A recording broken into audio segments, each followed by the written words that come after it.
समीपे आसनम की उपासना, परमात्मा के समीप चले जाना ही उपासना है। अब देख रहे हैं इसका पूरा भाव 16,000 जो वेद के यानी उपासना कांड के मंत्र है वो श्री कृष्ण के 16,000 पत्नियां हैं। उपासना कांड के 16,000 के मंत्र, उन मंत्रों का अधिष्ठाता देव यदि कोई है तो वो भगवान कृष्ण, ठीक है।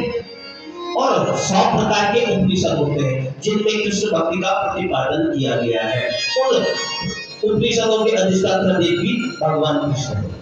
16,000 उपासना कांड के मंत्र, 100 प्रकार के उपनिषद, आप बचा कितना?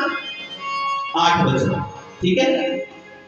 तो 8 प्रकार की हमारे यहाँ प्रकृति हो गई है और उस प्रकृति के अधिष्ठाता देव कोई और नहीं स्वयं भाग्य दिया नहीं है। कैसे कि भूमि रापो नदो वायु खम बुद्धि बचा अहंकारम इति यम्मे भिन्ना पृथ्वीरस्तदा। 8 प्रकार की प्रकृति, भूमि, जल, तेज, वायु, अहंकार, आकाश, मन, बुद्धि, चित्त और अहंकार। अर्थात भूमि, जल, अग्नि, वायु, आकाश, मन, बुद्धि और अहंकार। इस प्रकार से क्या है?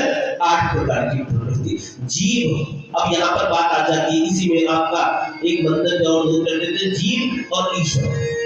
आप क्या हो? ईश्वर, जीव, सही बात है। तो देखो आप और हम क्या है? जीव है, ठीक है। अब यहाँ इस भाव को समझे कि जो प्रकृति को वश में रखता है, जो प्रकृति को वश में रखता है, ठीक है, वो तो कौन है? ईश्वर, जो प्रकृति को अपने वश में रखता है, ठीक है, तो ईश्वर है।